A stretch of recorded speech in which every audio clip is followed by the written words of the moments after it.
Join us on Patreon and become part of our journey to uncover history's untold stories. Your support helps us create in-depth content, bring hidden narratives to life, and keep history alive for everyone. The story of the Ethiopian Bible is a labyrinthine tapestry woven with threads of antiquity, faith, mystery, and cultural identity. To the casual observer, the Bible is a single, unified book, a cornerstone of Christianity, neatly packaged and universally agreed upon. But the Ethiopian Bible challenges this notion in profound ways. It holds ancient texts and traditions that, for centuries, have remained largely unknown to the Western world and, some argue, deliberately kept from the wider Christian community. The suggestion that the Vatican might have hesitated to embrace or disseminate the Ethiopian canon invites a tantalizing question. What does this unique biblical collection contain that sets it apart, and why might it be viewed as controversial or even threatening? Nestled in the highlands of East Africa, Ethiopia has long been a crucible of Christian history that predates much of Europe's established Christendom. The Ethiopian Orthodox Church, one of the oldest organized Christian bodies, claims a biblical canon far broader than that of the Catholic or Protestant churches.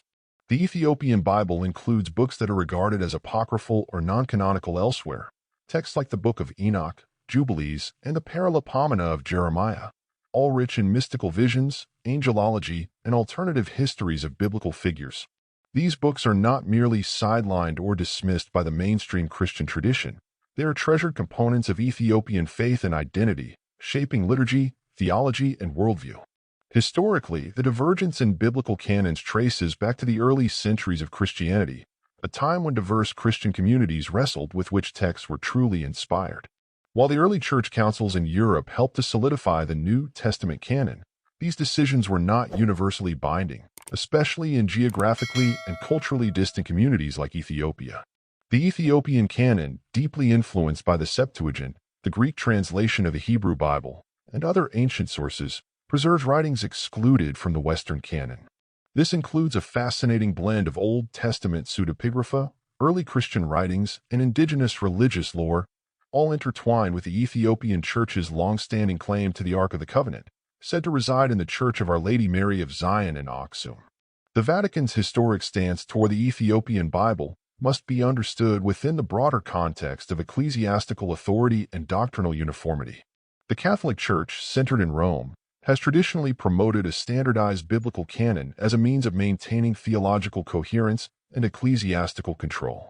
Texts that challenge orthodox narratives or introduce alternative theological concepts, such as the expansive angelic hierarchies in the Book of Enoch or the unique messianic prophecies in Jubilees, were often viewed with suspicion. Moreover, the political and religious tension between the Ethiopian Church and European missionaries, particularly during the Jesuit interventions in the 16th and 17th centuries, added layers of mistrust and cultural resistance.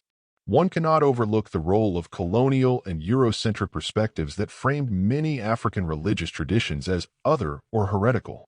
The Ethiopian Bible, preserved in the ancient Guizi language and rooted in an African Christian experience, stood as a testament to a diverse Christianity that defied Eurocentric norms. The Vatican's hesitance to engage fully with this canon reflects, in part, an enduring struggle over religious hegemony and the control of sacred knowledge. Yet, it would be an oversimplification to say the Vatican actively suppressed the Ethiopian Bible in a conspiratorial sense. Instead, the divergence underscores the complexity of Christian textual transmission and authority. The Ethiopian canon's distinct contents challenge Western readers to reconsider assumptions about the correct Bible and open the door to a more pluralistic understanding of Christianity's rich textual heritage. The inclusion of expansive angelic visions, alternative creation narratives, and vivid apocalyptic imagery reveals a Christianity that is deeply mystical, cosmologically rich, and historically rooted in a place far from the Mediterranean heartlands of early Christianity. What makes the Ethiopian Bible particularly compelling is how it intersects with Ethiopia's unique historical claims. The belief that the Ark of the Covenant is physically housed in Ethiopia grants a profound sacred legitimacy to its scriptures and traditions. This possession, coupled with the inclusion of texts like the Book of Enoch, a text that profoundly influenced Christian and Jewish apocalyptic thought but was excluded from the Western canon, highlights a Christian tradition that preserves ancient knowledge and spiritual insights lost or ignored elsewhere. In contemporary times, Scholars and theologians have increasingly recognized the value of the Ethiopian Bible for understanding the diversity of early Christian thought and the ways faith evolved outside Western Europe. This growing interest challenges old orthodoxies and invites deeper engagement with the Ethiopian Orthodox Tewahedo Church's living tradition. The Ethiopian Bible is more than a relic of the past. It is a vibrant, spiritual reservoir that questions rigid canonicity and invites a broader dialogue on the nature of sacred scripture. In essence, what the Ethiopian Bible holds, and what may have been unsettling to the Vatican and other Christian authorities, is a glimpse into a Christianity that honors alternative narratives, embraces broader cosmologies, and asserts an African identity in the heart of Christian history. This ancient biblical canon is a powerful reminder that the story of faith is not singular, but mosaic of voices, each revealing a unique facet of the divine.